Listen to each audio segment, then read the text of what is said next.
ఇంకెన్నాళ్ళు రెంటింట్లో ఉంటాం? సొంత ఇంటి కలను నెరవేర్చుకుందాం. Suman TV biggest property expo October 18th, 19th HSCC Novotel Hyderabad. ఇప్పుడే ఫ్రీ ఎంట్రీ కోసం కాల్ చేయండి. ముకుంద జ్యువెలర్స్ సమర్పించు దీపావళి స్పెషల్ ఎపిసోడ్స్ కి స్వాగతం. నమస్తే రమ్మగారు. నమస్తే జయ. రమ్మగారు, నరక చతుర్దశి. ఈ రోజు మనం ఏమన్నా విధి విధానాల్ని పాటించాలా? ప్రత్యేకంగా చేయాల్సిన పనులు ఏమన్నా ఉంటాయండి? దీపావళి పండగకి ముందొచ్చే రోజు నరక చతుర్దశి. ఒక రకంగా చెప్పాలంటే దీపావళి యొక్క భోగి ఒకరోజు ముందు కదా. అవునవును. చతుర్దశి నాడే మనం అభ్యంగన స్నానం చేయటం మన వైపు విధానంగా కనపడుతుంది జయ. ముఖ్యంగా తెలుగు వాళ్ళు అమావాస్య నాడు తలంటి పోసుకోం మనం. అవును, తలంటుకోకూడదు. దీపావళి పండగ అమావాస్య నాడు వచ్చింది కాబట్టి ముందు రోజుని మనం ఈ నరక చతుర్దశిని భోగిగా భావించి ఎట్లా సంక్రమణ నాడు తలంటి పోసుకోకుండా ఉండి భోగి నాడు తలంటి పోసుకుంటాం కదా సంక్రాంతి పండగకి, అలాగే ఈ రోజున తలంటుకోవాలి. ఇవాళ విస్తారంగా నువ్వుల నూనె అంటుకుని నెత్తికి, పెద్దవాళ్ళు ఎవరైనా ఉంటే పిల్లలకి చక్కగా కాస్త గంత కుంకుమ బొట్టు పెట్టి తలకి కాస్త నూనె పెట్టి ఓ హారతి ఇస్తే పిల్లలకి ఏమైనా చీడపీడలు ఉంటే తొలగిపోతాయి. పిల్లలంటే బుజ్జిబుజ్జివే కాదు, మనం కూడా పిల్లలమే. మనకు అమ్మలు కానీ పెద్దక్కయ్యలు కానీ ఉంటే మన పైన పెద్దవాళ్ళు ఉండి మేనత్తలు ఎవరైనా పెద్దవాళ్ళు తలకి నూనె అంటే ఇట్లా హారతి ఇచ్చి చేస్తే చాలా రకాల పీడలు తొలగిపోతాయి. ఇదొక నియమంగా చెప్తారు. మనం ఏం చేస్తాము, ఇవాళ శుభ్రంగా బాగా నలుగు పెట్టుకుని చక్కగా స్నానాలు చేయటం, పెందరాళ్ళే పొద్దున్నే చేసేసేయాలి జయ. చతుర్దశి నాడు పొద్దెక్కి చేయకూడదు, ఎండెక్కిపోయాక కాదు, తెల్లవారితోటే చెయ్యాలి. అప్పుడట ఆ కాలంలో ఏది ఇప్పుడు ఈ నరక చతుర్దశి మనం నరకుని యొక్క మరణం గురించి కథలు చెప్పుకుంటాం కదా. ఆయన ఎవ్వరిని అలంకరించుకొని ఇచ్చేవాడు కాదట. నరకాసురుడు ఉన్నప్పుడు జనం అంతా మట్టి కొట్టుకుపోయి ఉండేవాళ్ళు. అసలు నరకుడు అంటేనే బురద యొక్క స్వరూపం అని చెప్తారు. అందుకని ఆ చతుర్దశి నాడు వాడు మరణించాడు కాబట్టి ఆ రోజున హాయిగా అభ్యంగనం చేసి వాడి పేడ విరగడైంది, ఈ మురికి విరగడి చేసుకుందామని అభ్యంగనం చేసుకునేవారు. తర్వాత కాలంలో ఇబ్బంది పెట్టేవాడు రమ్మగారు. అంత ఇబ్బంది పెట్టాడు. ఎంతో మంది కన్యకల్ని అపహరించి నానా గందరగోళం. నరకాసురు చరిత్ర చాలా పెద్దది. అయితే ఈ రోజునే నరకాసురుణ్ణి కృష్ణ పరమాత్మ సంహరించాడని చెప్పబడుతుంది. అందుకని ముందు మనం చక్కగా అభ్యంగనం చేసుకోవటం. తర్వాత ఈ తెల్లవారుజామునే ఇట్లా సూర్యోదయం అవుతూ ఉండగానే దక్షిణ దిక్కుకి దీపాలు పెడతారు. యమదీపాలు అంటారు వీటిని. ఇది ప్రాంతాల వారీగా కనపడుతుంది. కొన్ని చోట్ల నియమంగా చేయాల్సిందేనని చేస్తారు. కొన్ని ప్రాంతాల్లో ఏం చేస్తారంటే ఈ మన గోగు కట్టెలు అవి వెలిగించి దివిటీలు, ఆ దివిటి దక్షిణం వైపుకి చూపిస్తారు. ఎందుకంటే ఇప్పుడు దీనికి ముందు కాలంలో మనకి పెద్దలు వచ్చారు. అవును, ఇప్పుడు దసరా పండగకి ముందు కదా. ఆ దసరా పండగ మహాలయ అమావాస్యకి వచ్చినటువంటి పెద్దవాళ్ళు దక్షిణ దిక్కుకి పయనమై వెళ్ళిపోతున్నారు. వాళ్ళకి చివరి మార్గం చూపించడానికి ఈ కట్టెలు ఎత్తి చూపిస్తారట. దీపం పెట్టటము యమదీపాలు అంటారు. చతుర్దశి నాడి సాయంత్రం కాదు, తెల్లవారితోటే. ప్రాంతాల వారీగా ఈ పద్ధతులు కనిపిస్తాయి. కొంతమంది అసలు చతుర్దశి నాడు దీపాలే ముట్టించరు. మా ఇంట్లో కూడా లేదు, మేము చతుర్దశి నాడు పెట్టాం, దీపావళి నాడే పెడతాం. మేము అంతే రమ్మగారు, దీపావళి రోజే పెట్టాం. కొంతమంది త్రయోదశి నుంచే పెట్టేవాళ్ళు కనపడతారు. వాళ్ళ ప్రాంతాల వారి ఆచారం మొత్తం కూడా పెట్టుకుంటారు కదండి. నెలంతా పెట్టేది వేరే కదా కార్తీకంలోకి. ఇదేమో ఇట్లా అన్నమాట. అయితే ఈ దివిటి వెలిగించి చూపిస్తారు. ఈ పెద్దలకి ప్రీతిగా నువ్వుల ఉండలు, నువ్వుల లడ్డూలు అవి పంచుకోవచ్చు ఈ చతుర్దశి నాడు.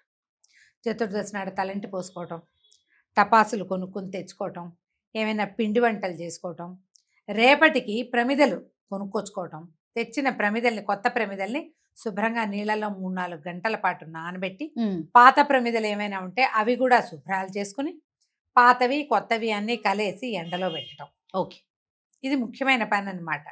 రేపటి పూజకి ఏర్పాటుకి మనం ఏదైనా లడ్డూలో ఏమైనా నివేదనకి ఏం చేయదలుచుకున్నామో, పంచిపెట్టుకోవడానికి ఏం చేస్తామో, దానానికి ఏం చేస్తామో, ఆ ప్రక్రియకి కావలసినటువంటి రకరకాల వ్యవహారాలని చతుర్దశి నాడే ముగించుకుంటాం.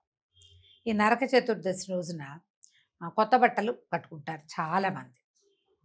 పండగ నాడు కట్టుకునే విధానం కొన్ని చోట్ల, అమావాస్య పనికిరాదు కాబట్టి ఈ పూట ఒకసారి కట్టించి చతుర్దశి నాడు స్నానాలు చేయించి పిల్లలకి కొత్త బట్టలు కట్టించి హారతులు ఇచ్చి మంగళహారతులు ఇస్తారు అవును అవును హారతి ఇచ్చి కాసేపు అటు ఇటు తిరిగాక బట్టలు విప్పి పక్కన పెట్టిస్తారు. మళ్ళీ పండగ రోజున మళ్ళీ వేయిస్తారు. అమావాస్య నాడు కొత్త బట్ట కట్టుకోకూడదనే సిద్ధాంతం ఉంటుంది చాలా చోట్ల. అందుకని ఇప్పుడు తలంటి పోసుకున్నాక ఈ రోజే బట్టలు కట్టేసేయటం, మర్నాడు ఇది చేయటం. చతుర్దశి నాడు ప్రత్యేక పూజా విధానం మనకేం కనపడదు, తక్కువ. అవును. అయితే చతుర్దశి రోజును కూడా మనం దీపం పెట్టుకోవచ్చు. అంటే ప్రాంతాల వారీగా ఉన్న ఆచారాన్ని బట్టి చతుర్దశి నాడు పెట్టే దీపము యమప్రీత్యర్థమే పెడతారు. ఏం చేస్తారు, కాయిన్ ఏదైనా పెడతారు, పెట్టి దీపం పెడతారనమాట. అపమృత్యు దోష నివారణార్థము ఈ రోజున చతుర్దశి నాడు దీపం పెట్టుకుంటారు. ఇది పూర్తిగా ఎవరెవరి ఇండివిజువల్ అలవాటుని బట్టి వాళ్ళు చేసుకోవటమే. అయితే ఈ పెట్టే దీపాలు, ఈ క్యాండిల్స్, కరెంటు దీపాలు కాకుండా నూనె పోసి ప్రమిదలు ఒత్తులు వేసి పెట్టుకుంటే మంచిది. ఒక ఒత్తి వేయకూడదు, ఒక ప్రమిద పెట్టకూడదు.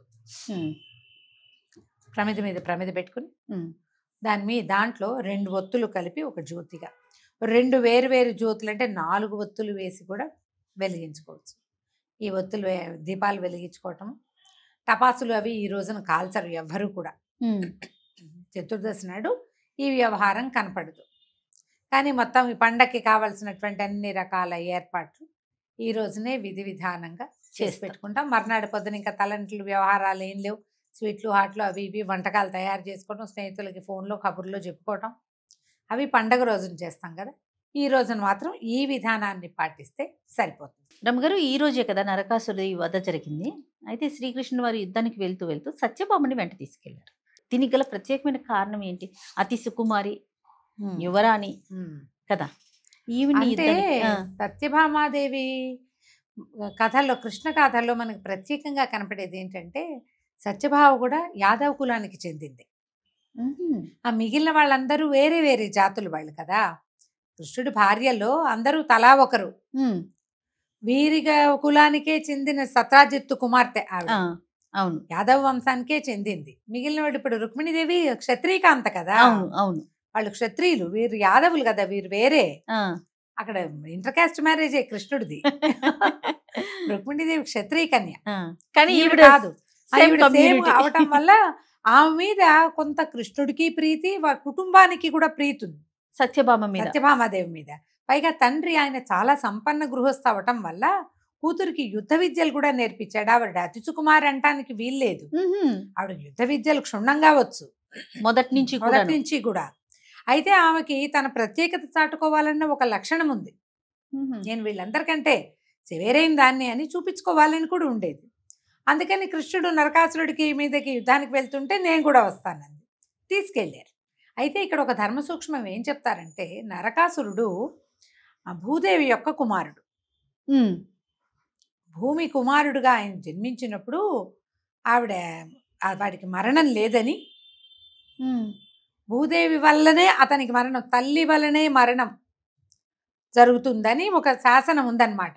అప్పుడు ఆవిడ విష్ణువుని కోరుకుంది, నువ్వు రాక్షసాంతకుడివి, మన కుమారుడు వీడు, నీ వల్ల నాకు జన్మించిన వాడు, కానీ ఇతను నువ్వు సంహరించద్దు అని అడిగితే నువ్వే సంహరిద్దువు గాని అన్నాడు. ఆ నరకుడు భూమి మీద ఉండి భూమిని ఎంత భారం కలిగించాడో ఆ తల్లికి. అయితే భూదేవి యొక్క స్వరూపమే ఈ సత్యభామామణి అని చెప్తారు, పురాణాల ప్రకారం చెప్పబడింది ఇది. అదేలేండి. నిజంగా లిటరల్గా నరకుడి వధ జరిగిందా అంటే రకరకాల వాట్లలో అలా ఏం జరగలేదని, భూమి మీద ఒక రకమైన వర్షాలు పడేసరికల్లా ఒక బురద ఏర్పడుతుంది, ఆ బురదే నరకాసుర స్వరూపం అని అట్లా చెప్తారు. కానీ మన పురాణ గాథల్లో మాత్రం ఈ విధానం కనిపిస్తుంది. అందుకని ఈ భూదేవి యొక్క స్వరూపం అవతారమైనటువంటి సత్యభామాదేవిని యుద్ధానికి తీసుకెళ్ళాక నరకుడు వీళ్ళు యుద్ధం చేశారు. కృష్ణుడు నరకుడు యుద్ధం చేస్తున్నారు. ఈ కృష్ణ పరమాత్మ కాసేపు అయిన తర్వాత ఇంకా వాడిని ఆగి కొట్టకుండా విశ్రాంతి తీసుకున్నాడు. ఆవిడ రథం తోలుతోంది, సత్యభామాదేవి సారథ్యం వహించింది.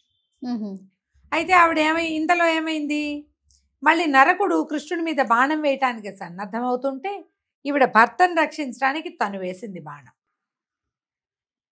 ఎడాపెడా వేస్తే ఒక బాణం తగిలి నరకుడు సంహరింపబడ్డాడు.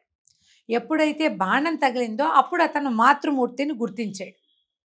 కథలో అట్లా చెప్తారు. ఇక్కడ అమ్మ అనగానే ఈవిడికి తగిలింది, వెంటనే తెలిసింది. ఆ లోపల నుంచి ఆ భూతత్వం బయటకు వచ్చింది అనమాట.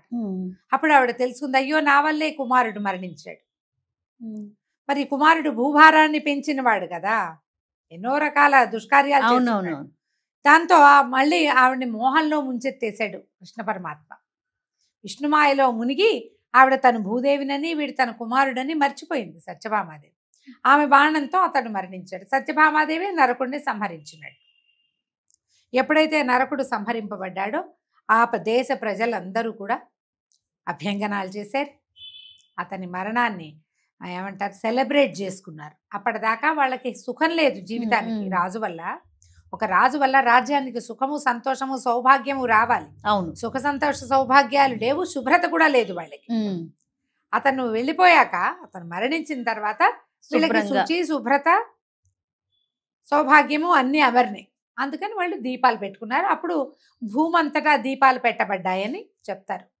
ఎందుకంటే భూభారానికి పెద్ద కారకుడైనటువంటి నరకుడు మరణించాడు కాబట్టి ఇలా దీపాలు పెట్టుకున్నారు. ఆమె భూదేవి అంశ అవ్వటం వల్లే ఆమెను తీసుకెళ్ళాడని కథనంలో పురాణ గాథల్లో చెప్తారు. స్త్రీ వల్ల మరణం ఉంది, తల్లి వల్ల మరణం ఉంది. భూదేవి స్వరూపంగా కనపడడం మనకి ఇంకెక్కడ కనిపించదు. తర్వాత కాలం ద్వాపర యుగంలోనూ అక్కడ కనిపించదు.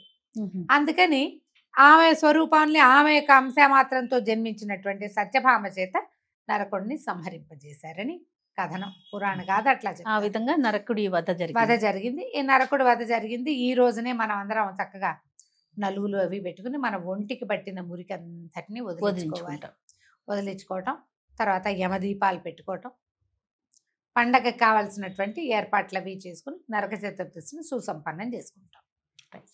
నమస్తే గారు. నమస్తే జీ.